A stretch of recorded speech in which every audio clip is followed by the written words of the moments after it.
Yay! We're synced now. Cute AF. Okay. But it's actually Wacky Talkies. But Oh I do the God, same thing so much. I say Wacky all the time. Wacky Talkies, episode 12. Marker. Take two. All right. Just take two. It's fine. Just don't use that one. Okay. So, yeah, it's me, Nathaniel Avila, reporting from San Antonio, and I'm joined with Ruby and other person in Dallas. And I'm here with Ivana de la Cruz, reporting from Hi. Santo Domingo. Hi. How are you? She is a graphic designer and filmmaker. Yes. Correct. Yeah, apparently yes. Apparently. All right. And this is Serenity, not Who? just another person. Who? Yeah. You gotta get it right. That's Serenity. Serenity. I don't know what you're talking about. All right. And yes, today we are going to be talking about teen comedies, Woo. which are very, very fun. But before we get into that, did you have anything that you wanted to say about yourself, or plug in any info that people want to know about, or you want people to know about? I honestly don't know what to say. I'm honored to be a guest, and I just want to give everybody listening a fair warning that I don't know what I'm talking about. I'm just here for the funs and giggles. Yeah.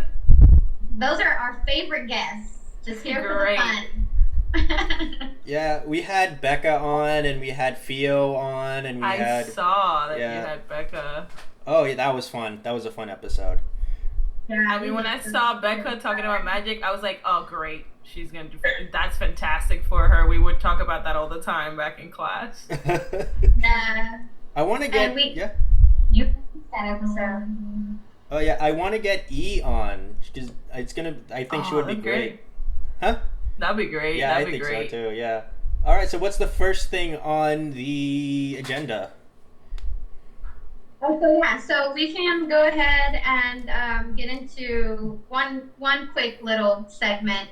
Serenity wanted to give some resources on the COVID India crisis that's going on right now. So we always want to take the time, a little bit before we get into the fun stuff to address the not so fun but very important stuff. So shit you should care about. Yes. Cue the PSA music. Yeah. So this one. So, you can find it at mutualaidindia.com. And for like COVID workers that need like mental support, you can find it at democracy.org. Those are just two. There's one more though. If you would like to donate to covid.giveindia.org, that's actually a site that's gonna raise funds specifically for the patients and healthcare workers, and fund equipment, because there's like a real crucial need for oxygen. Like, they're out and they really need that. Like, lots of people are dying over there right now just because of the lack of oxygen. So definitely, if you can, help out in any way that you can. Yeah. So How are? Don't take oxygen for granted, people. We need it. for real, like we And India needs it. Yeah, India needs it. So we need to all get on board and help India out. How are things going in the Dominican Republic? It's getting better. I think we've talked about it a couple of times when I've talked to you, Nathaniel.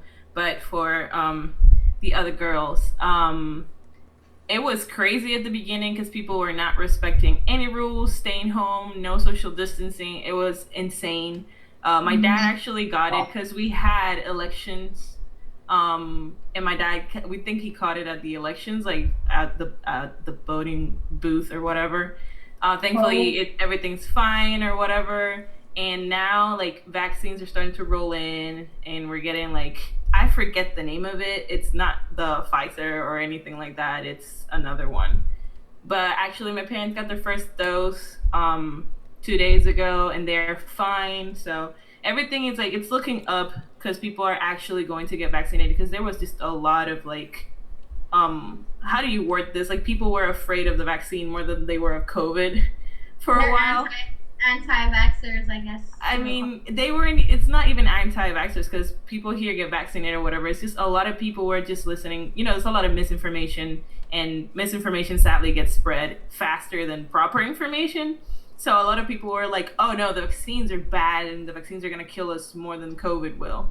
And I was like, I don't think that's how it works. Because everyone was just so skeptical about the vaccines being out so fast or whatever. But people are starting to calm down and accept it and get vaccinated. And if they can go, like for example, if they're Americans as well, they're going to the USA to get vaccinated if they trust it more over there. But at least they're getting vaccinated. So we're good. Yeah. I hope it's not the vaccine that Canada was implementing, because my friend from Canada just told me the other day that whatever they rolled out over there, they said at first that it was safe, even though it was like banned in other countries. And they had to like come back and retract that statement after people had already gotten vaccinated. Oh and boy. They said, yeah, we're pulling it because turns out it's not good. So. Yeah, I'm not entirely sure which is the one. I should know, but sadly I don't. I'm repping Team Pfizer because I'm actually gonna go get my second dose on Monday. I might just like, because I'm also an American citizen, so I'm thinking like I should just go and take a break from all this craziness, visit some of my relatives, and take a break from like just the hecticness of being in the DR again, and get the Pfizer, because like who knows, you know? Because I obviously want to get vaccinated, but here in the DR we have like a whole plan by ages, and like it's all stages. So we're doing our elderlies first and people that have medical conditions first or whatever. So it's probably a good month or two, maybe 2 or more months before I can get vaccinated, because I'm in like the last group. Yeah, that's what they were doing over here, but the rollout, I don't know if it was as effective and if it went exactly like it was supposed to be planned. I know there were some states that were just doing it however. Yeah, first come, first serve. Just come over and get vaccinated. I don't know. Everything's just crazy. Yeah. It is. Before we move on, would it be possible, Ivana, if we can see the Grammys? Oh, my mom's Grammy? Yeah. I was not prepared for this. Here they are. No, I'm kidding. Okay. The thing is, like, they are downstairs. Okay. At the studio. My parents are they're at the studio, they're working. Oh, okay. So unfortunately I can't get the Grammys, but I can send you a picture, so you know, editor, insert them here or whatever. Okay. Sounds if good. this podcast is just audio, yeah, just put it here, editor, it's fine. So if you're listening to the podcast, go watch it so that you can see the Grammys, as they will be here, I guess, editor. Okay, I'll sounds send good. you a photo. Sounds like a plan. Yeah. All right, so what's next? So are they just like out though, like for anybody to see? Like they're not in a case? No, they're not in a case. No, they arrive in a big box with a lot of with a foam cutout at the exact shape of the Grammys. And it's like, you can't display them there because it's a box. So you have to actually, if you want to display them somewhere, you have to put them somewhere. My parents, they have it in the studio, and they have like these shelves on the wall, and it's just they're just placed there. That's appropriate though, in the studio. I mean, yeah, exactly, right? That's where they have all their my mom has some other Grammy certificates and plaques. They're all on the walls and stuff, so they're all in the studio where they should be, honestly. That's nice. Yeah. So teen comedies, we're ready to comedy the teen. What are we doing? We're ready to talk about the Z comedies. So we had some picks. I picked. I don't know who wants to go first. Did you have a pick? I want to hear your picks, because I was telling Nathaniel, again, I don't know what I'm talking about. So I was Googling cool, teen comedies. And let me just tell you, most of the movies where you Google teen comedy, I wouldn't consider them comedies. So I was like, huh, interesting. There's everything. I sobbed watching this movie. That's not a comedy to me, but okay. Yeah, we looked up. I want to know your picks, honestly. Yeah, so I had picked Booksmart. Serenity picked Scott Pilgrim, which actually wasn't even on there, I don't think. on that list. And then Nate picked Big Time Adolescence. So Okay. as long as you can pick any of those, I mean, you can choose whichever one you want to talk about. I started going through, Nathaniel may know this, I have a hard time picking any favorites of any sorts. I started going through the list, and I was going to go with The Perks of Being a Wallflower, which, again, not a comedy. Yeah. And then, I mean, the first time I saw that movie, at first I read the book, and I sobbed. And then I read the book a second time for a school paper kind of thing, and I was like, I was feeling a lot of emotions. And then I watched the movie, I cried, and then I watched the movie again during class back with Miss Jarvis, Nathaniel will remember, and I was sobbing. Yeah, she was again. crying after So I'm like, that. why is this movie in teen comedy? I ended up going with 10 Things I Hate About You.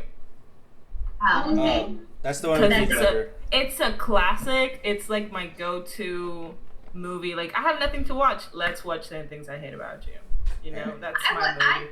I guess so, yeah, because I feel like that's kind of more so like a romantic comedy. I know, it's a rom-com, but your girl enjoyed it. Yeah. So yeah, you can talk about that. Go ahead. You guys go first. All right, Ruby, you go first. You want me to go first? Yeah. Okay, so I like I said, I picked Booksmart. This is a 2019 movie. It was directed by Olivia Wilde. She's like, you know, an actor as well. It was executively produced by Adam McKay and Will Ferrell. So that, like, you know, automatically drew my attention, of course, because I love Will Ferrell. And then the actors who are in the movie, Caitlin Dever and Beanie Feldstein, like, I love them. I love them individually and their performances, but also, like, they were such a good pair of actors to put together. Like, the charisma there that they created was so good. Because that's the first thing that I fell in love with is their friendship. Like, in this movie, their friendship is just like goofy, and they talk about anything and everything. You know, like Beanie, she's like kind of like the fierce, like super smart, confident, you know, girl. And then the character that Caitlin plays is more timid and kind of like not too out there. So they kind of like balance each other, right? And I just love that chemistry. They like the fact that, you know, they're different as well. And then that Caitlin's character, she's like part of the LGBTQ community, you know, she's into girls. And so the other girl, Beanie's character, she's, you know, straight, she's into guys. So it kind of like breaks stereotypes. There's also like no girl animosity in the movie, you know, it's like a teen comedy, and so they're in high school. And, you know, there's always, like, that drama in the movies. There's usually a mean girl or something. Yeah, there's always a mean girl, and there's always, like, oh, I hate her. You know, like, why? You know? Yeah, so there's always, like, you took my boyfriend.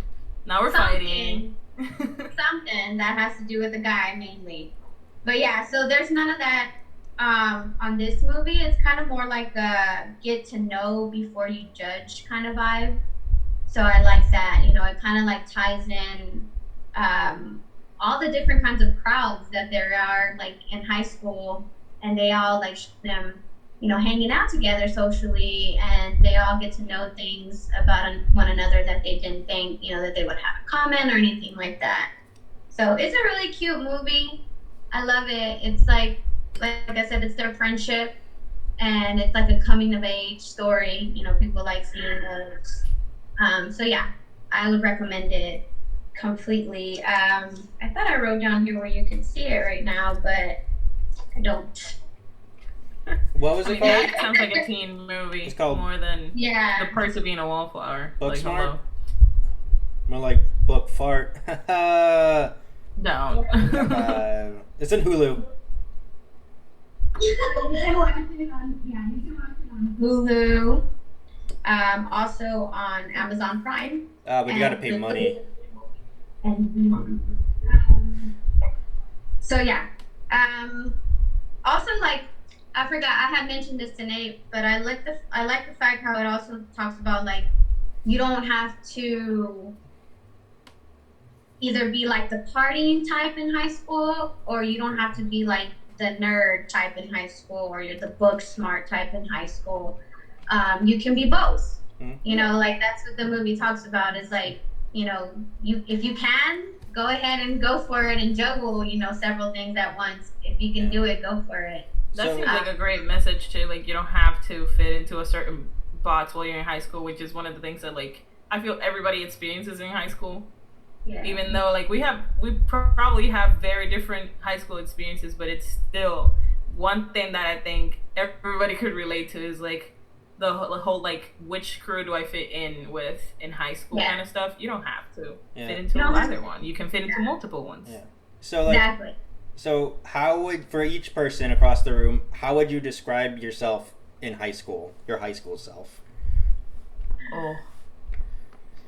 Why would you take me there? I was only in high school for like 2 years. and then what? Huh? Then Hold on, what? Yeah, because I got pregnant and then I finished the rest of high school at home. See. Serenity. See. Why'd you do that?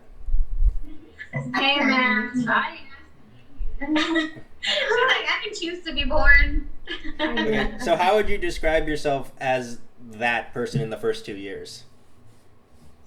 Completely different people. Like my freshman year, I skipped all the time. Like I was being really, really unresponsible, very unresponsible. I would skip all my like classes, especially algebra, because I hated math.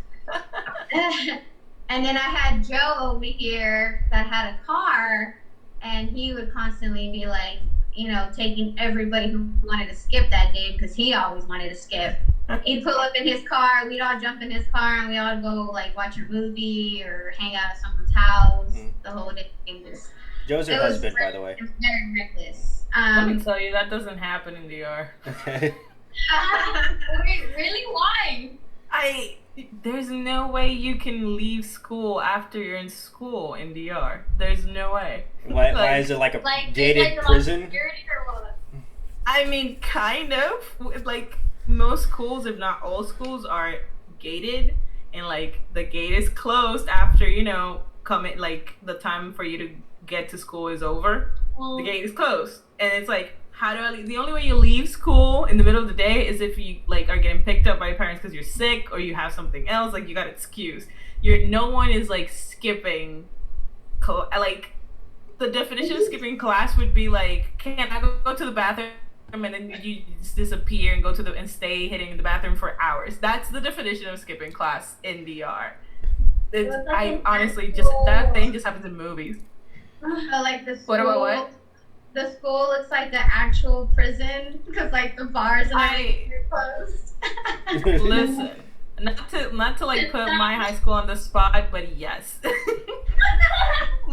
And they even like, because I live close by to the school that I went to high school in, they painted it gray recently, and I was just like, why would you make this look more like a jail? It's sad, but there's no way to leave. That doesn't happen here. So the whole skipping. Yeah. That was my freshman year, and then I hated it because I ended up going to summer school. As a matter of fact, all of us, including Joe, ended up going to summer school. Joe's your husband, by the way.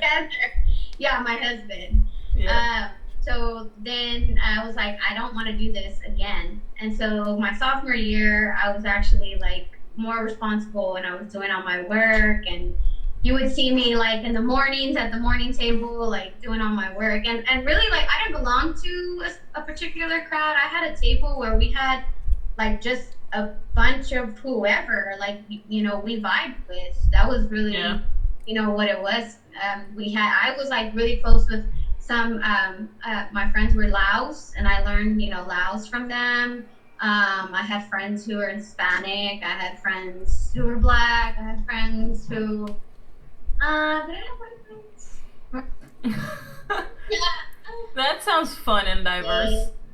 I think I did. I don't know, because like I said, like this table, like so many people would come and go. Actually, like we just we would just have a table like that. Mm. I never considered myself like to this or to that. Like I actually wanted the goth people to like come sit with me, but they weren't the type. Like they were the type that they would just like keep to their like crowd. Like they didn't want to deal with any of us or whatever. But I really like envied the goth people. Like there was this one chick that I looked up to because she came in one day all bruised up, and we were like, what the hell happened to her? She was like, I was in a mosh pit. That sounds amazing. I was like, that's so amazing. Like, can I be like you? Like, it was so yeah. So yeah. That sounds fun. Serenity, I think I had a similar experience with when it comes to like that table thing. First of all, like my school, like I would have to sit here and explain the education system in the DR to begin with. But my school, the one that I went to, not every school is like this, but most schools here will probably be like this. The school that I went to had everybody from pre-K all the way to seniors in the same building. And it's not even like a huge building.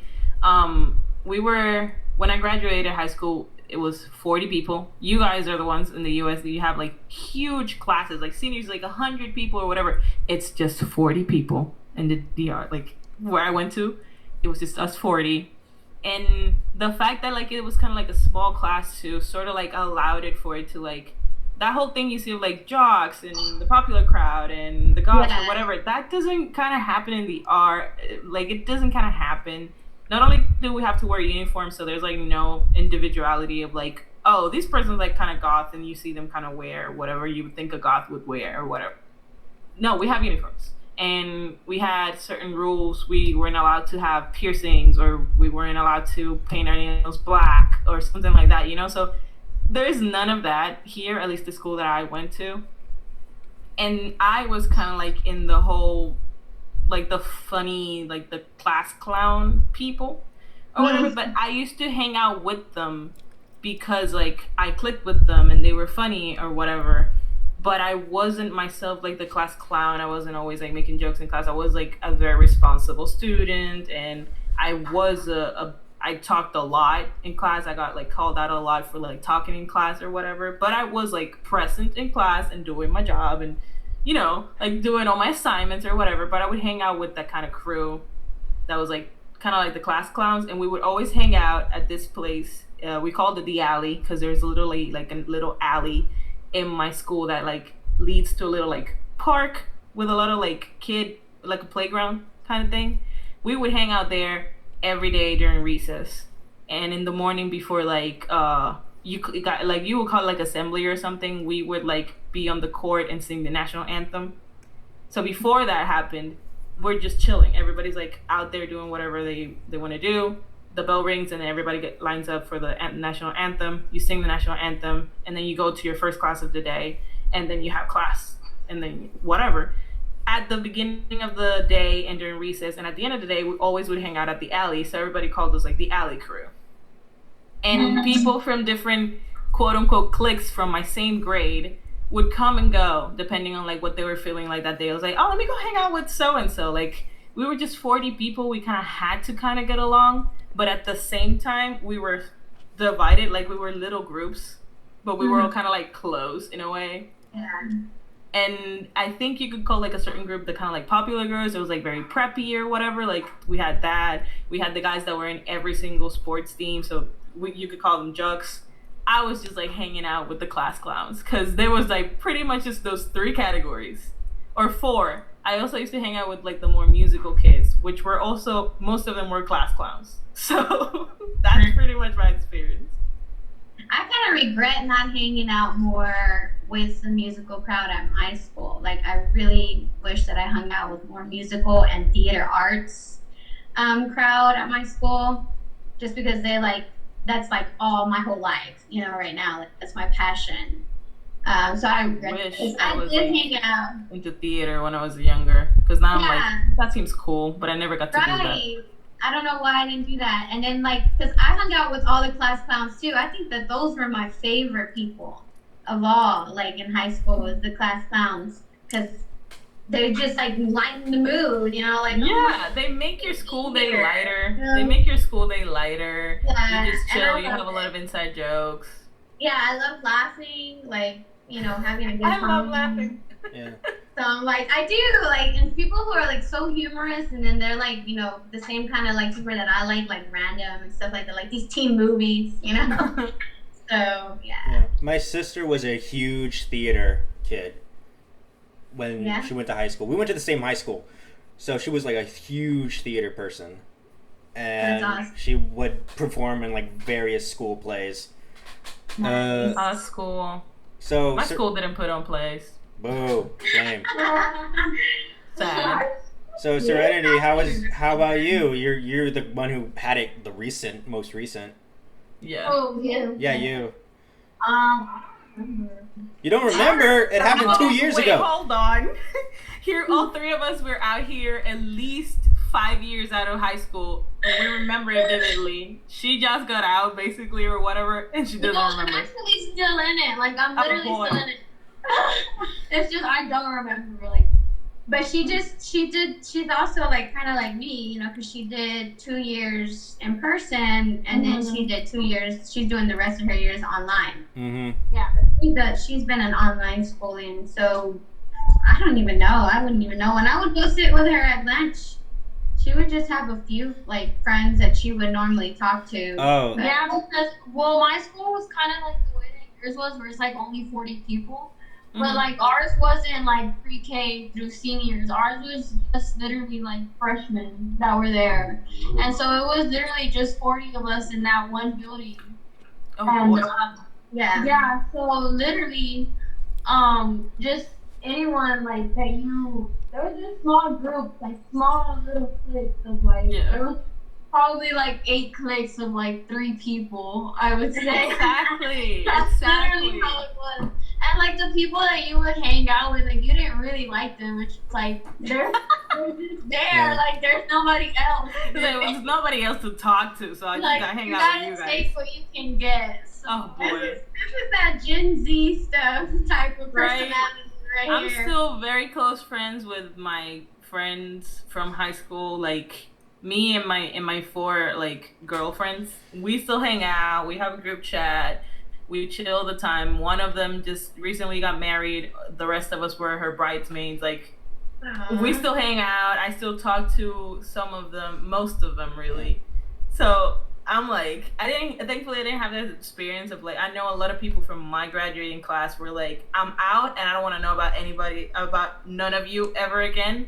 And I was just like, no, I mean, I had a good time. I have this group of people that I would like to keep around, so I'm fine. Yeah. So yeah. No, it's so weird for her because she like connects more with people that she just like randomly met on the internet. I love feel you. my internet friends. And I love my internet friends too.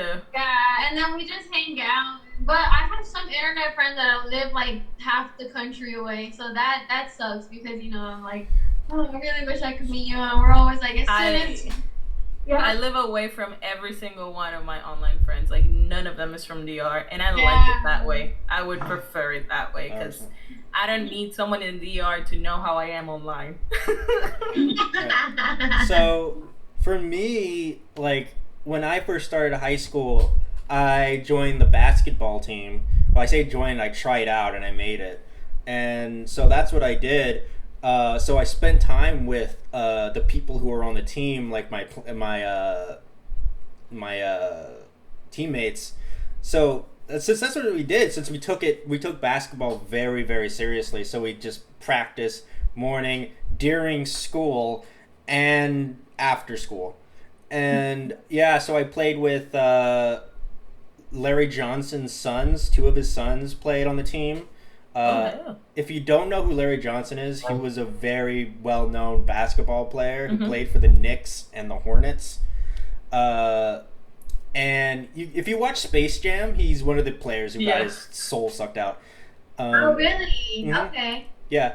So 2 of his sons played. We played in the same league as we played against Julius Randle, who is like one of the top basketball players right now. He plays for the Knicks, and he recently got into an All-Star game, so that explains like how competitive that that we were. And Oh boy. How come you didn't make it, Nate? Nathaniel is a jock. You heard it here first. Okay. Right. Well, when like the years went on, like it stopped being fun. Like I started dreading going to practice, and I was like, it's not fun for me anymore because all the people thought they were in the NBA like right now. boy. So they were like, He's like, the stakes are way too high and too serious. I'm out. oh yeah, pretty much. So I was like, yeah, I don't want to do it anymore. So I left the team. I stopped trying out for the team, and then I became part of the coaching team for another school. And I remember we went to 2 championships. Oh, And nice. That sounds like fun. yeah, we went to 2 championships. We didn't win one of them, but we did win the one after that.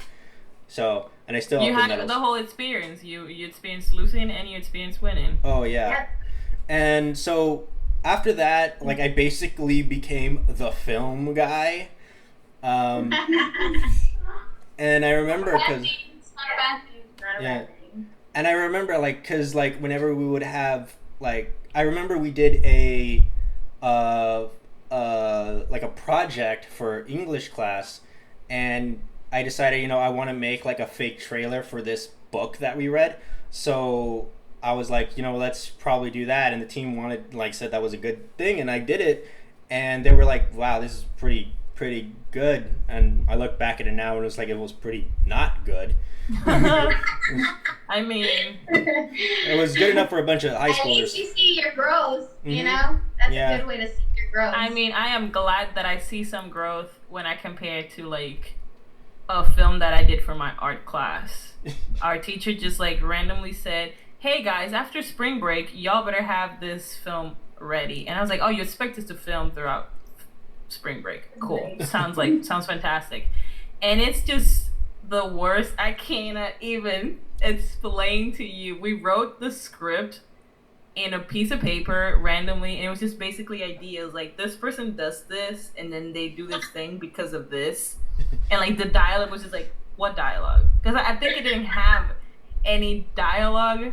I think whatever dialogue we came up with it on the spot while acting in it. We were just like, so what we're gonna do here is this All and right. this, and we're gonna say something like this. And we all just like my best friend's boyfriend at the time, he helped us and he filmed it. And it was just like the whole group was just acting in it, and we had to figure out like everybody had to do something. So some of my friends did not want to like act or anything, and like for my best friend, we had no role for her because we wrote the whole thing. We were like, okay, but we're missing a role for Camille, for example, and we just made her like the maid that gets blamed for like the murder. And so there's just a random scene where there's a cop taking her away, but there's no explanation as to why the cop is taking her away. It's just her struggling and screaming like, "No, let me go," or whatever. And it's like, what just happened? So that's basically what I became. Like in terms of like, I also joined the debate team. So then we had to do like a very huge competition in UT, like the University of Texas, which is in Austin. And I had to do that, and I did it to make friends, and I didn't make any, but that's okay. But that's okay because You had to win the one-on-one argument to win their friendship. oh, maybe that's Yeah. why. So Yeah, you had to win the debate. okay, but I remember like I did it, and which was great because I learned how to talk. Because before that, I did not know how to talk. So that was beneficial for that. And I remember like in terms of people that I like hung out with, like I would still like spend time with the people who were in the basketball team. I would still hang out with like other people, mostly like the AP people, like the Rhodes Scholars or whatever the kids call them, and stuff like that. Like spend time with people like that. I had a friend also who was like a seminarian, and he was really cool. He was a really cool guy. If you don't know what a seminarian is, it's a person who is in line, like who's in school to become like a priest. Oh. Yeah, so he lived in like this little commune like with a bunch of other priests.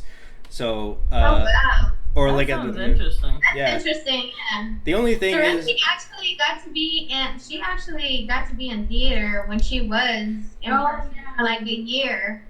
So she did kind of have like the theater, because I think she hung out with people from theater as well. And she did. You did a play, didn't you? You did like a play. She did, I did. She also did like a really cute dance. yeah, and I But it's remember. legit close time. I remember when I was. She said she don't remember because she don't want to talk about it. She just blocked it out. Remember. No, it's fine. You just block it out. Yeah. And I remember, like, we had a class clown in class when I was a freshman, and this guy was the biggest D-bag I've ever met. Like, I would just be like, I remember I would just be sitting on the toilet, and I would poop, and it would, like, make a plopping sound, like, you know that? And the guy and he was next to me in the stall, and he was like, "Ew, gross! I'm eating in here." Why are you eating in the bathroom? That's what I was saying. Like, dude, why are you eating in the bathroom, you pretentious D-bag?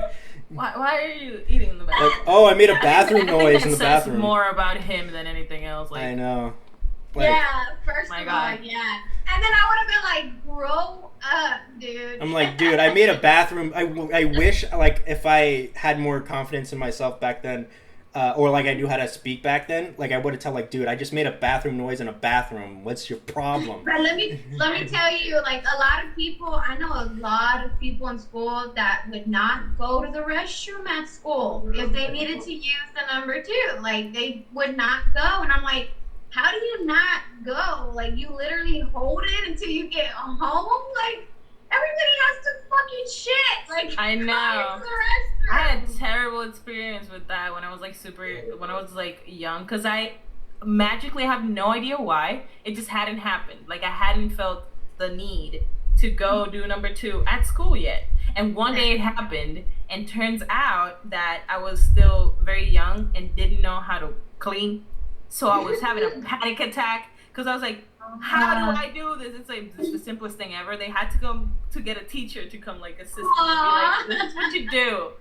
You're gonna, like, and she helped me from the other side of the door. Never came in or anything. She just, like, took toilet paper and she passed it to me. And she's like, this is what you're gonna do. You're gonna do this and that until you see it's clean. And I was like, I got it. I think I can do it. I was, like, super young. And, like, it traumatized me because I held up that stall for so long. So there were other people, like, waiting. And I had to, like, this happened in front of other people, and I was just, like, so ashamed. I was like, I'm the only one that doesn't know how to wipe in my class or whatever. Like, no, probably other people didn't know how to wipe either. And I'm so sorry you went through that. Yeah, but yeah. It was traumatizing. I never wanted to go to the bathroom ever again. I'm kidding. Yeah. So, like, now we're talking about food. so, like, That's a great segue. wait, 1 second. I want to say, like, a couple other things We about. call it Wacky Talkies. I want to talk about a couple other things about my high school experience. So, like, I remember, like, You gotta go on to the rest of the movie. No, wait, 1 second. 1 second. I want to say this.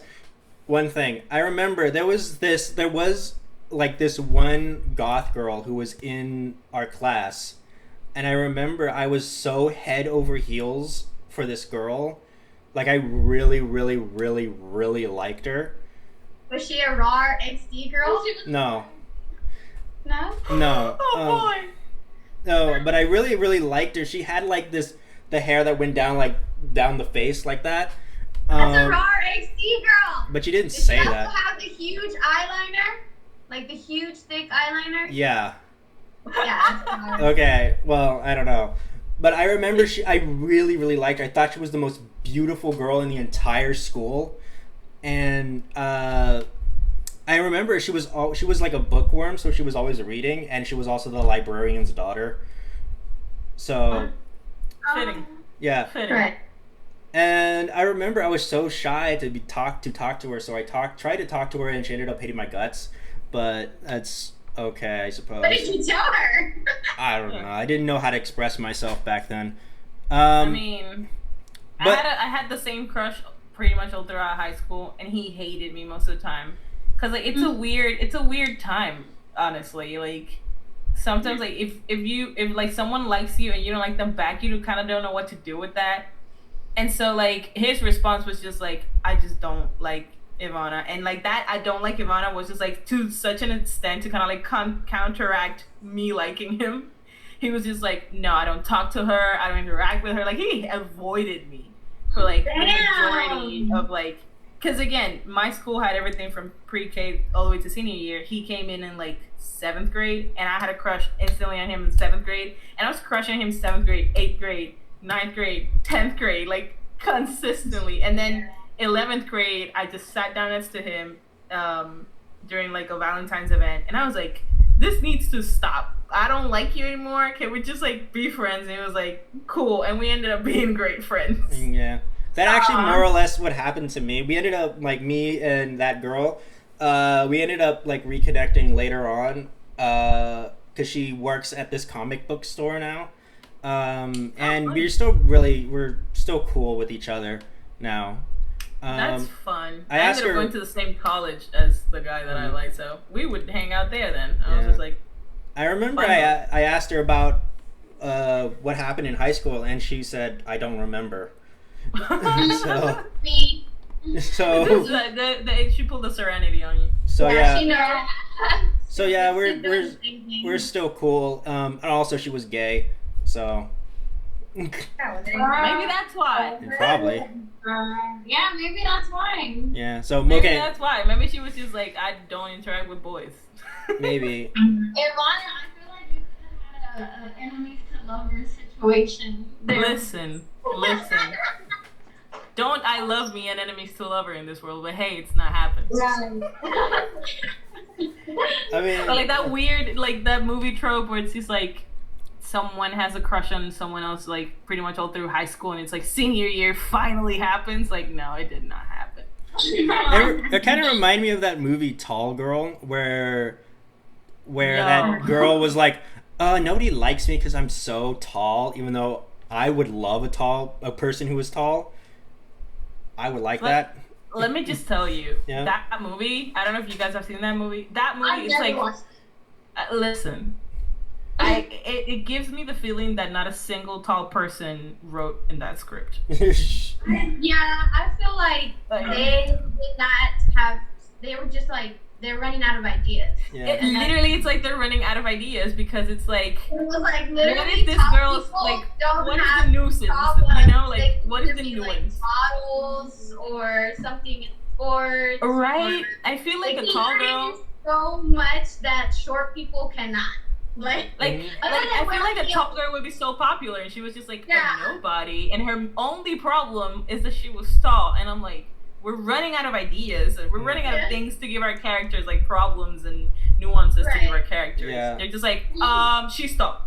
Yeah, and then there was that guy who was Hollywood. like crushing on her throughout the entire movie, and at the end they end up kissing. Which, spoilers for Tall Girl, if you wanted to see it, they kissed.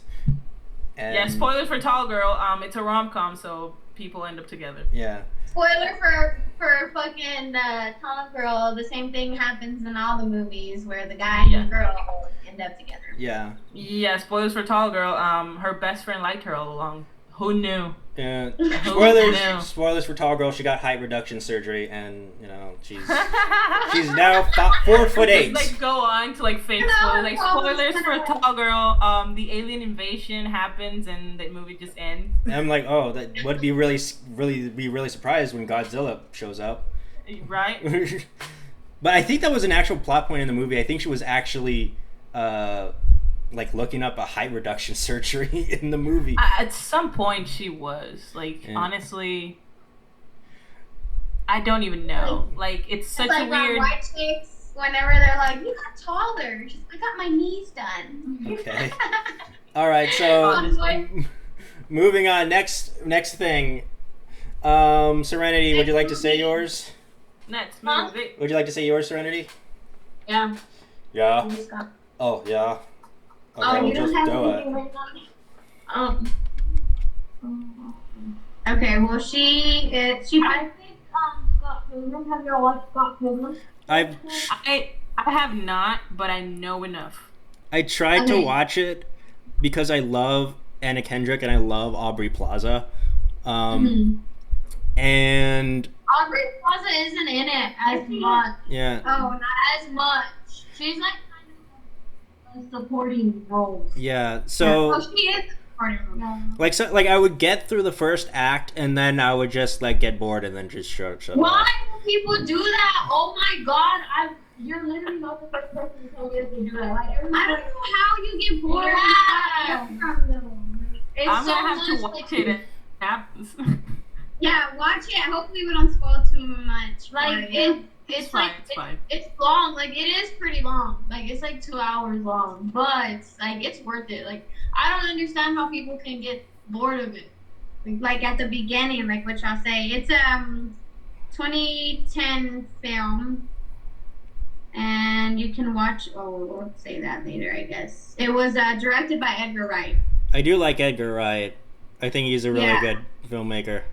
And it I've also seen has so Chris much of this Evans in film. it. Like it's kind of like a cult classic at this point. Like so many people Yeah. I've heard talking about it. I see a lot of gift sets on Tumblr or whatever, so I know enough. Like it's fine. You can give me spoilers. I know a lot probably.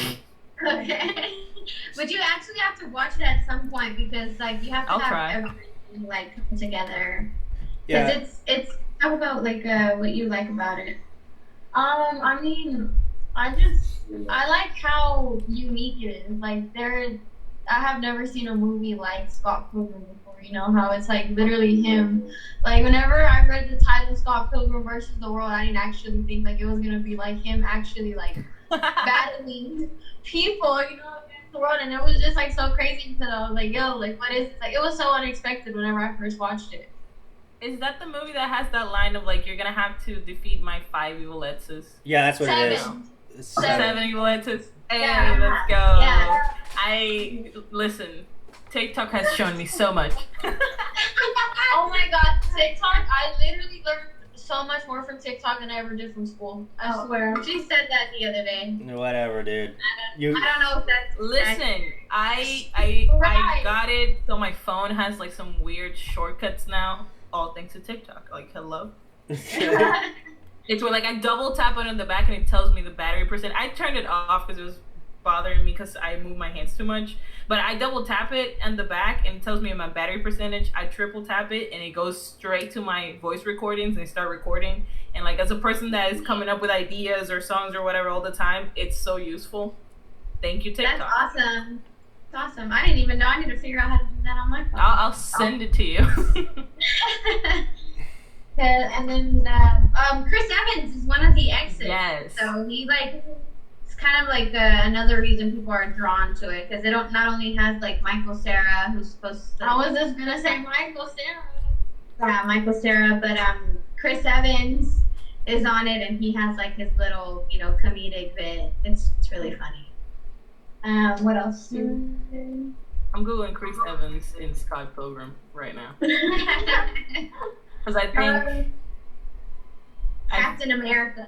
yeah, I think. Oh my god, he looks so. He's so angry in the picture I just pulled up. Yeah. No, it's a really good Except the coming angry of age eyebrows. movie. Yeah. No. Yeah, it's coming of age. It is. It's more based on like relationships. I feel like Yeah. relationships. Yeah. And it is like it's kind of one of those movies again, like it's borderline romantic comedy, borderline teen comedy. You know, I think the teen aspect they get it from like it being it involving like video games and stuff like that. I was just about to ask, like, what you guys categorize as like, what are some like things that a teen movie has to have for it to be a teen movie? Because I think most of the movies that I saw on that list when I pulled it up on Google, it's just like it's set in high school or the people in it are teenagers. That's about it. Yeah. Other than that, every single genre was in there, and I was like, I don't think that these are all teen comedies. Yeah, mainly it's like having to do with teens, like anything that's in high school or the young teenagers or whatever. Although I don't know how old Scott is in that movie. Oh, he's 22. Yeah, he's kind of older, like, but they're like, I guess, still considered Young. They're really young. It's out of high school. I don't know. I mean, I guess you could consider like movies that are set in like the first year of college or something, kind of like into that same mindset, based on that like criteria. Based on their criteria that came up, yeah. But I love how it has like the whole them being in a band aspect. Because I mean, we're both very big fans of music, live music. You know, we miss it so much. But we used to be like at concerts all the time before COVID. So they have the whole like band and everything in this movie. Like, before coronavirus, you were like, you had a bunch of like concerts lined up. I know. Yeah. Yeah. You can watch this movie on Netflix, Uh-huh. Blue, Amazon Prime. I might watch it on Netflix then. One of these Yeah, days. it's Is it Netflix nice. in the US though? Because I- it might not be in the DR. I'm pretty sure it's just US, but It's US. I'll Yeah. try. you can use a VPN and then trick your thing to I like, will put you as Find US. a VPN, I guess. Or you can always use. No! Don't do that. No, she's telling you to illegally download it, like be a pirate. Yeah. I didn't say that. Download it. You don't have to. I mean, I just have to download stream it. I don't have to Yes. own the movie. It's called a website for. Yeah. I could just go to my local Blockbuster. Local blockbuster, she said. Blockbuster. We didn't have a Blockbuster here. It's called Movie Mats. Movie Max? That's what it was called. Movie Mats, and there was another one, but I don't remember the name. And my Is brother it would be Hollywood? renting PlayStation 2 games all the time and returning them late. Wait for a fee. Alright, so that's it for that movie. Yes. So I will go on to mine, which is I will put you guys in a time machine. You want to go back in time? How Not far in back? time. Super far back. It's not that far How back. far back? Super far back, like it's super No. far. We're gonna go No, back it's in time. not. We're gonna go back in It's time to 2019. Oh boy. Ooh. We're gonna go back in time to when things were a bit better. Yeah, to 2019. When things started getting bad. I mean, that's why I said a bit better. Yeah. You know, the lesser of two evils. Yeah, in 2019, New York. Not that New York, but like the ones that no one cares about. What do you mean the New York that no one cares about? The state of New York, that's not just New York City, but like the rest of it. Ah, gotcha. People just refer to it as upstate New York. So, yeah, that's where we're going. Woo. The And more you know. so we're going to be talking about Jason Orley's 2019 film, Big Time Adolescence. So, as far as I know, I believe this is supposed to be Orley's directorial debut. It got into Sundance. I'm unaware of any other works that this guy's done. But this is produced by a production company called American High, LD, and MXD. And you can watch it on Hulu because they are the distributors, the official distributors. And it's about a suburban teenager who comes of age under the destructive guidance of his best friend, who is an aimless college dropout, who is played by Pete Davidson. Oh, hello. Yes. Saturday Night Live's Pete Davidson. The one and the only. Yeah, and the Pete friend Pete Davidson. yeah, and this is the teenager is named Mo. He's played by Griffin Gluck, who, if he plays his card right, he could have a pretty good career in acting. So, and also Machine Gun Kelly is in it for like one scene. Oh, Not fun. one scene. Yeah, not one scene. He had a couple scenes. Oh wait, no, I was getting it confused with King of Staten Island, which he was in it for one scene. I was getting it confused with King of Staten Island, but yeah, in the next one, That was my favorite part of the. That's like what hooked me into the movie was at the beginning when he did that whole acting thing with him, his girlfriend at the time, and the little boy. yeah, That's like my favorite thing because they improv like a whole little scene, you know, amongst the three of them, and it was just so cute. yeah. And he So was good. yeah, He was really good. You know, like you could tell that he was good as an actor. So you think the story is gonna go that way. So this is like, yeah, so the way these two met was that Zeke was actually dating Mo's sister, whose name was Holly, who was played by Sydney Sweeney. He's the guy. Oh my god, we went full circle. That's the best friend from Tall Girl. Oh, snap. We went full circle. That's the spoilers for Tall Girl. Okay. Yeah, I mean, she was also in she was also in The Handmaid's Tale. She was in Sharp Objects. She's in Euphoria. Euphoria. Yeah, she plays Cassie Howard. Oh, Sydney Sweeney. Yeah, that's what. Yeah. She's the sister in this film. Yeah. She plays Holly. She's not the sister. Yeah, she's Holly, isn't she? No. Oh wait, no. She's the girlfriend. She's Zeke's girlfriend. Oh yeah, she's the girlfriend later on. Oh, Like, okay. Not the sister that is related to the little boy that the story's about. Yeah, Monroe. Mo. Oh, it's Yeah. I'm getting it confused with Sophie, who's played by Una Lawrence. Yeah. Oh my god, she's the girl that was rumored to be dating Finn last year for like a long time. Everyone was like attacking her. Yeah, that was her. Yeah.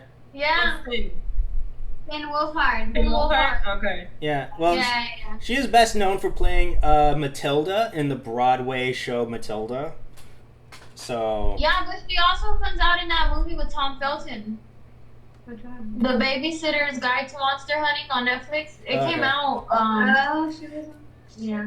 So anyway, it's about this guy, like, where it's like the classic case of wanting to grow up too fast, where Mo was basically given free range in the presence of Zeke to do whatever he wanted. So Danger. So in that way, in Mo's like young premature mind, that was considered to be cool. Like what back then you would consider to be cool, but when you're an adult and you look back at it, you would consider it to be like a loser.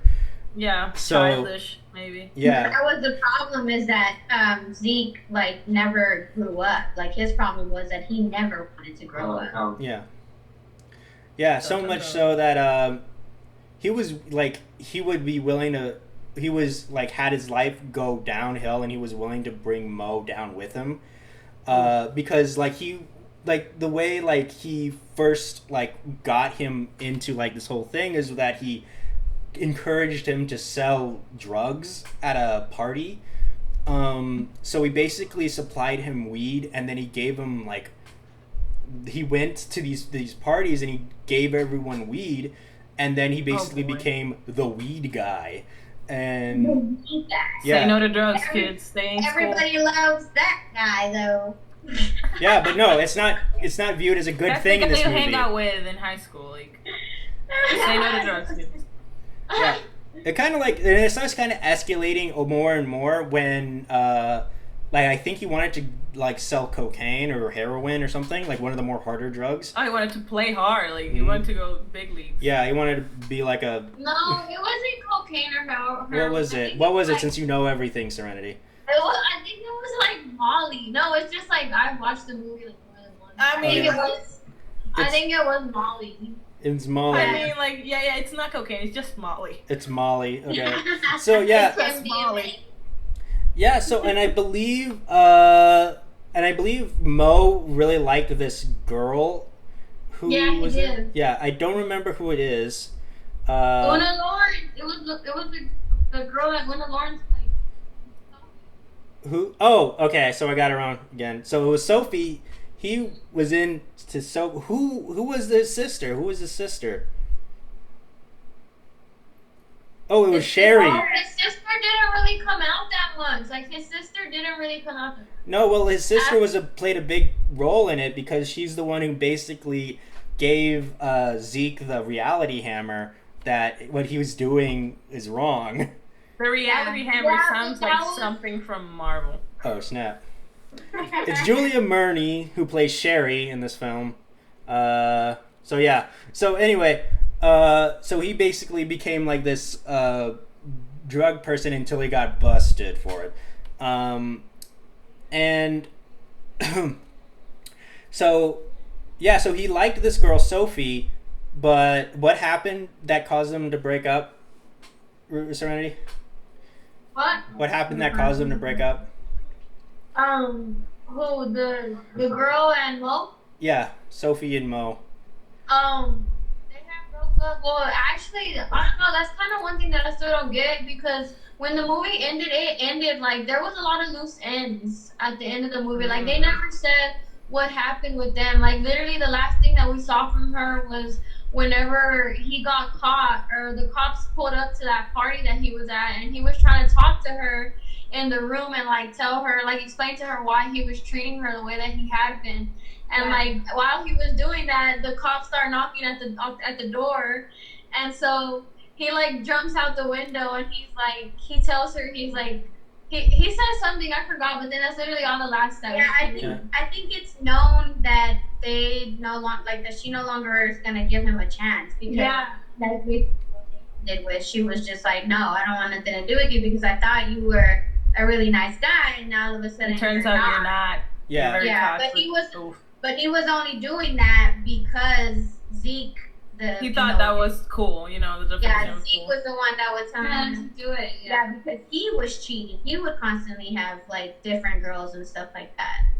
And so when he was cheating on Holly, which is that girl from Euphoria, when Zeke was cheating on Holly, she found out about it because he left his phone or something on, and she found out about it. She leaves and moves out, and then she calls Monroe over and she sleeps with him. Like they sleep together. Oh yeah, what was up with that? He just wanted to get back at Zeke. That's not cool. Did that ever come back up again? I don't remember.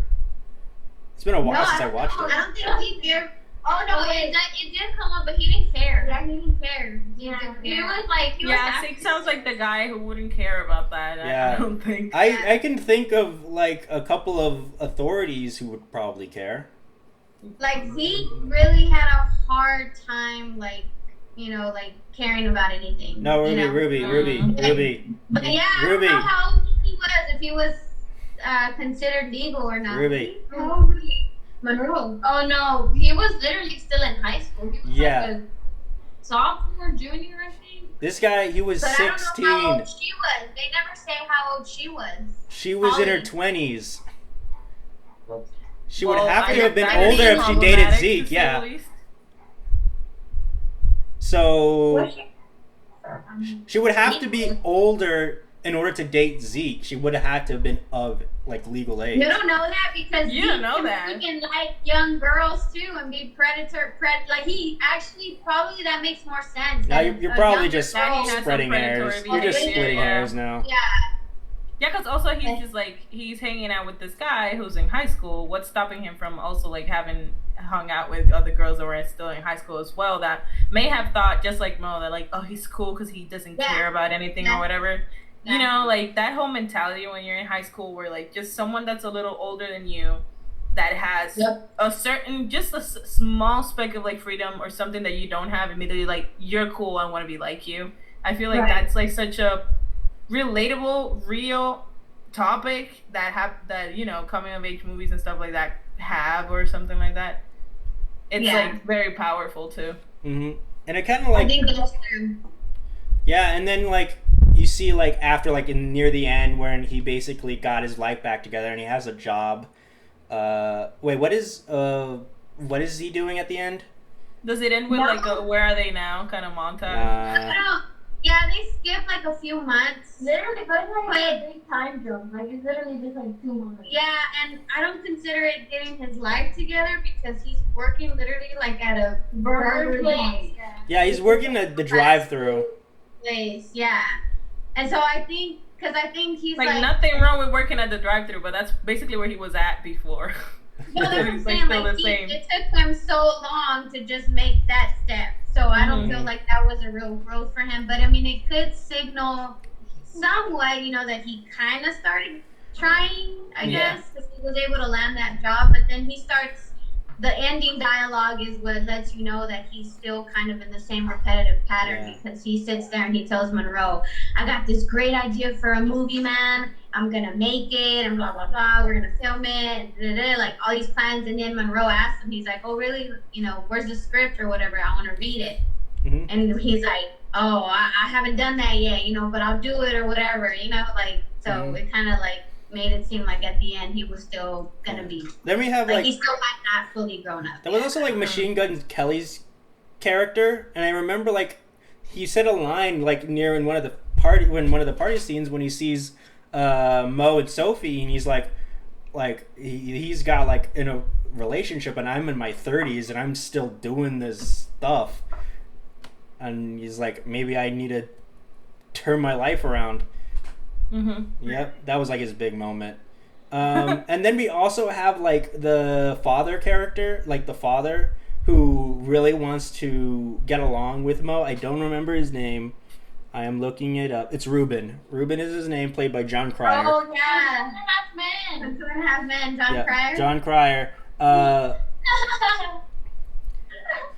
don't know if I don't know. I think that character was just there to kind of be like, you know, because it's like, where's this kid's dad? You know, like, who does this kid have to look up to? And of course, you see this dorky kind of a man, you know. You know, like the way I saw it, it was like he was trying really hard to relate to him, but try to still be a father, like that fine balance, because he doesn't want him to think that he's like uncool or really dislike him. And I remember like at the end where everything like came to a blows, and he came over and punched Zeke in the face. He punched Zeke in the face, and he was like, what am I trying to do? What was I supposed to do? Was I supposed to just let him do drugs and drink underage like you? Would have made him like me? Like that kind of thing. Oh boy. And that basically came to a blows. So it kind of like makes you like think as a parent. What do you think, Ruby, since you're the parent out of us? Yeah, I mean, no, it definitely like speaks to how hard it is for parents. You know, like it's really hard for a lot of parents to be likable. Like you want to be liked, you want to be, you know, loved by kids, but at the same time, you have to be hard on them or strict on them, and that's what, you know, has been taught down to us, like generation by generation. So I really don't like doing it that way where I have to be really hard or strict on them. I kind of like the way that I parent with my kids. Like I feel like it's good, but basically there's a mutual respect there. Like I want them to know that I respect them as much as they should, you know, respect me, so that I can show them this is how you respect one another. And like when I need them to do something, it's just me asking, not telling, you know, and I can give them some options for them to choose from. Like that works with my 5-year-old. You know, I don't tell her, you know, I'll ask her, are you ready to go, you know, eat, or are you ready to go get dressed? Or she'll tell me because she feels safe enough, you know, to let me know what's on her mind. That's a great perspective, I would say. Because I've always heard, like, a lot of people say, like, you know, when you treat kids as adults in a way, like, you treat them like the human beings that they are. Like, they're pretty smart, and they catch on to a lot of things. So it's like, you treat them like the person and, like, an adult that they are in a way. And, like, they understand certain things, and they understand that respect. And I can't imagine, especially, like, just, like, how hard it must be, like, kind of putting myself in the shoes of Mo's dad or whatever. It's like, your kid is, like, spiraling down. It's like, what do you do, man? Like, that's probably terrifying. How do you even deal with that? Start feeling like maybe it's your fault that they're, like, spiraling, that they know right from wrong. Like, boy, that's, like, a whole thing in of itself. Another powerful movie that's kind of like that is Beautiful Boy. That is the most melodramatic film I've ever seen. Every scene, everyone in that scene, every scene is somebody crying. So it kind of like speaks to like how hard it is for the dad, because he's like, I don't know how to help my son, and you see him like trying to do whatever he can, you know, to help, and then at the end he's kind of like, it hurts him so much. Like you can tell it hurts him so much to have to deny, giving his son money or anything like that. Like that whole film, like just like hurts you right here, especially as a parent. Like every time Steve Carell does like some like big scene, every time I see that, I kind of imagine it's Michael Scott, his character from The Office, and every time he screams because he's like, "What was I supposed to do? Yeah. What was I? I don't know what to do. I don't know what to do to help him." Yeah, just picture Michael Scott. So I feel like the beautiful boy is kind of like it's embedded in us. Like it's embedded in us to see him screaming as Michael Scott because he screams so much. God, no. Yeah, exactly. That's exactly right, Ivana. So every time I see that, I just burst out laughing because that's all I think about. I mean, I feel in a certain way that movie is kind of like not the exact opposite, but it's like the other end of the spectrum of like teen movies. We were saying like teens, situated in high school or whatever, coming of age, and it's like there's a lot of teen movies where you don't see the parental figures at all, and it's like kind of like in kids shows where you don't see parents because it's the kids' world, So it's like what they relate to, and the parents usually are like either like a reality check, so it breaks you from the bubble, or like a lot of kids shows or young kids show like preteen shows are like centered on like authority figures are like so whatever so you don't represent them like that, or like adults are stupid and the kids are the ones that know, because like a lot of kids can't even get to feel that way, whereas like in Beautiful Boy is like showing you the perspective of like how hard it must be for the dad when you've seen a lot of movies of like kids and teenagers going down the drain and like spiraling and having all these awful like experiences that could ruin their lives. We've seen that, and then Beautiful Boy is like, okay, but what are the parents going through? Yeah. It's like like in the show Recess. If you ever watch the show Recess, they always show the parent, like the adults in the show as like ruthless dictators. Yeah. Like, oh, they're so lame. They don't let us do anything. They're just like like the adults in like kids shows like that. Like the adults are always dumb, or they're like they lose all authority, or they're like the worst thing ever. Yeah. Or I think they're trying to show how the difference in mindsets. How there's that disconnect. That's why they do that on purpose. Like just like on Charlie Brown, anytime that they talk to a parent or whatever, you hear wah wah wah wah. You don't even hear. Yeah. Because it's like it's not important. It's like completely another world. It's so much of another world that it's probably another language. Like we speak English and they speak wah wah wah. It's like a trumpet. Yeah. So so Serenity, how's your mom doing in parenting? Don't ask Serenity. Let's not ask Serenity. 10 out of 10? That's great. 10 out of 10, it's great. I feel bad because I was so inexperienced as a young teenager, because I had her when I was so young. Okay. So I really wish that I knew more now than I did back then, because I would want to go and mother her again differently. Yeah. I really would. Would you do that? Would you let her do that? I feel like there's a lot of like regardless of age, the first kid is probably like, I'm new to everything. Like every day is new. Like like how old are you, Serenity? 17. So tomorrow it's like your first, like when Serenity turns 18 and your other kid turns 6, it's the first time that you're a mother of an 18-year-old and a 6-year-old, and they're still your same kids that you've been looking at and you've been caring for. Every day is new. It's the first time that you have a kid that's 18 and a kid that's 6, and that's just the reality of it. Mm-hmm. Just take it day by day. Yeah. So, all right, Ivana, tell us about your film. Oh boy. So I picked 10 Things I Hate About You, which, as I said, it's kind of like, I don't know, it's like my comfort film. I have trouble picking favorites, but for some reason, 10 Things I Hate About You, I saw it one time and I was just like, my brain was just like, we like this, we're gonna hook onto this. We're gonna watch this like probably like 100 times. I mean, I probably haven't watched it that many times, but I watched it, I loved it, and then I watched it again pretty much immediately. And I hadn't seen it. I think I watched it for the first time like This movie's from 1999? Yes. Yeah. This movie's from Yeah, 1999. the 90s. I was 4 years old, 3 to 4 years old then. I watched this movie probably like senior year. I am not even joking. Like, this movie is quote unquote a classic, especially if you like rom-coms or whatever. And I never watched it. I had heard of it. I never watched it until I was kind of like older. And I don't know, my brain just was like, yeah, this is it. This one. It just became like my comfort movie. I would watch it whenever I had nothing to watch. I would play it in the background. It's directed by Gil Younger. I don't know how to say it. Gil Junger? Yeah. This was his first film. This was his first film he ever made. That is fantastic that this is his first film. I remember reading that like it's a modernization of like a book or something like that.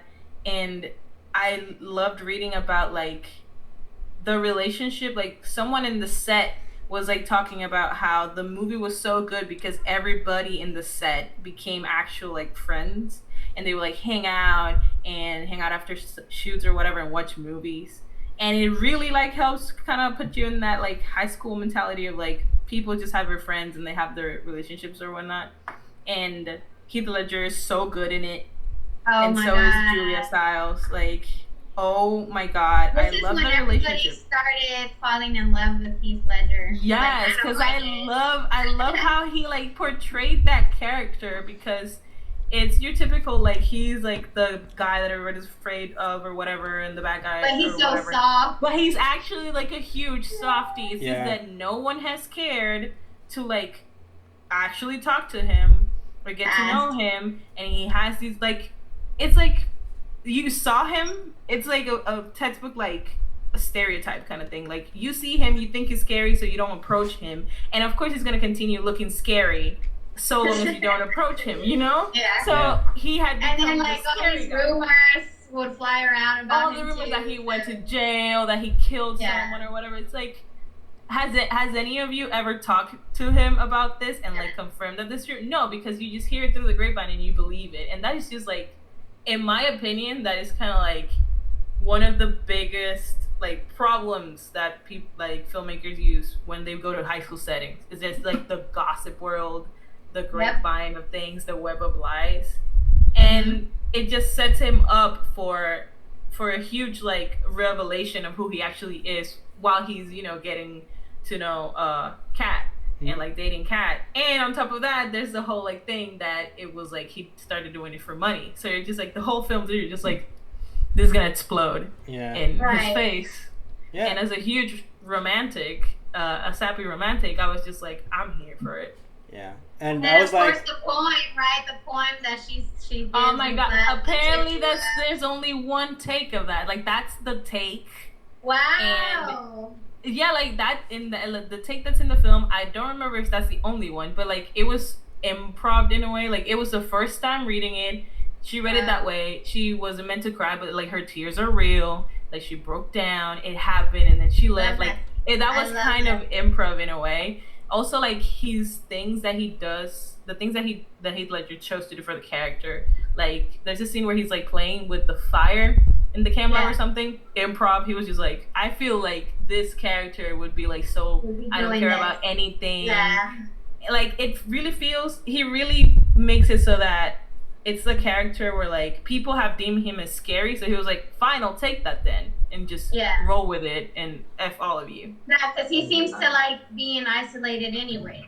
You know? Yeah, but it's like it probably started with people isolating him, and then he just was like, you know what? I'll isolate myself and continue pushing back. Yeah. He's like, I don't like any of y'all. Yeah, like, you know what? I don't need none of y'all. It's whatever. Yeah, I was like, wow, I hope he has a long career. Stop. Don't make me cry. Yeah, Like, don't even. Honestly. Too soon. Like, way too soon. Yeah, That's way, like, it's 10 always years gonna ago. be too soon. I remember, oh, you can watch this on Disney Plus, by the way. Yeah. I remember when I found out that 10 Things I Hate About You had a TV show. I almost lost my marbles. You don't know about the... No. What? Yeah. 10 Things I Hate About You. It's the movie, and then they made a TV show, and I think it was from what, ABC Family. Yes. Yeah. And I'm so mad that it didn't get a second season. I am so mad because I loved it. It's like this movie is like my comfort movie, and that show is my comfort show. It's basically the same story, but I love it. It has what's her name? That girl from Ned's Classified High School Survival Guide.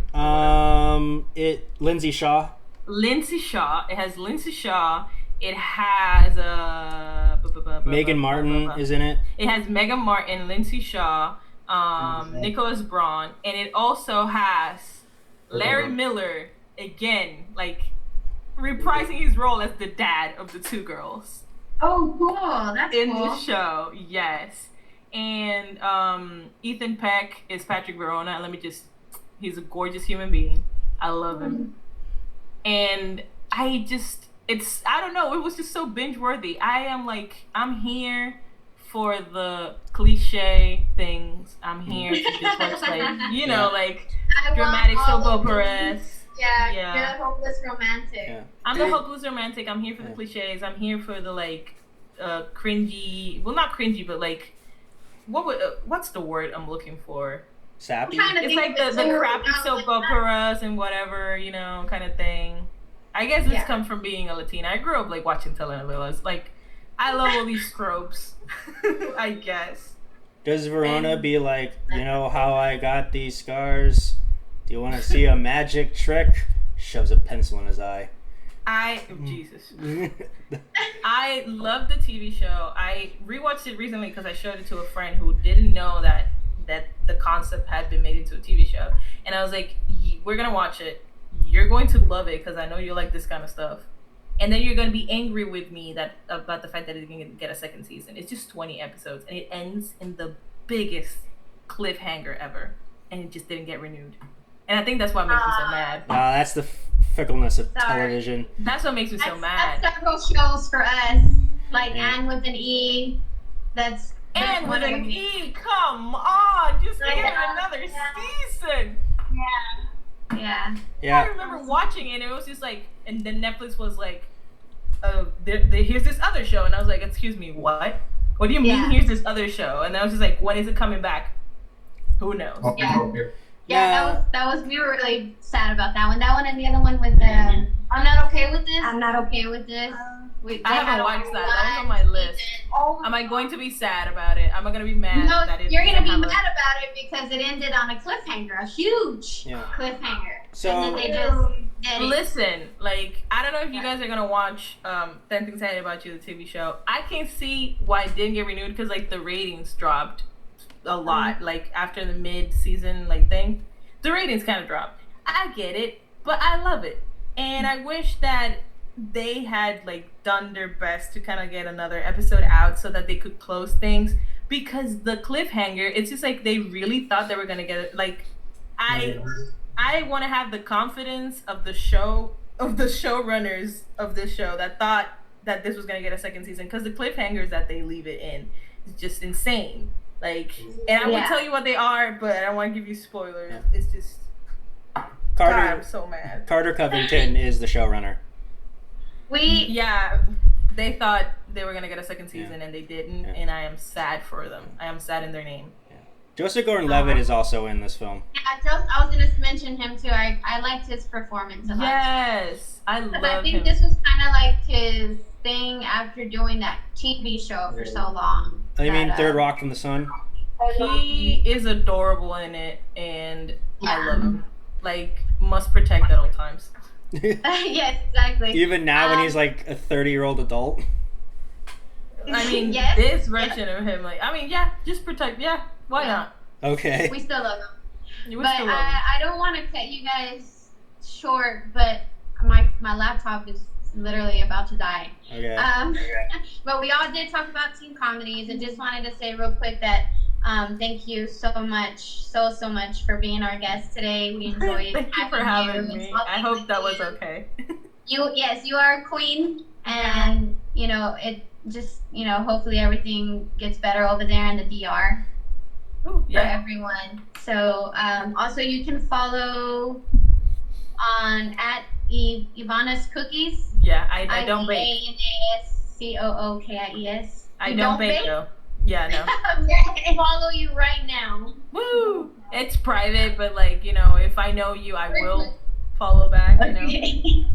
And the only announcement that I think we have for Wacky Talkies is just that giveaway that we are gonna have coming out soon, where we are supporting Asian American business. Yes. Nate just dropped a shirt on his Culebra clothing site. Yeah. Or did you drop it already? Yeah, I did. It's out. You can purchase it. Yeah, it's a Stop Asian Hate shirt. Stop and Asian it looks Hate. pretty cool. Yeah. It was designed by a Indonesian Yeah, guy, an right? Indonesian artist. Indonesian artist. So yeah, thank you again, you guys, for joining us. Thank you for having me. Hobbies. Yeah, we hope you have fun. I hope you guys had fun. I had lots of fun. I have been Ruby Rodriguez. I've been Serenity. Nathaniel, and that's Ivana. And we're gonna dab out. All right, Hey. bye Are we everybody. dabbing? Is that the thing? Yeah. All right, bye Bye. everybody. Oh, bye Ivana. Bye. Bye. Thank you for listening to a Vision podcast, home of Wacky Talkies, The Kingdom, Evil Exists, and many more.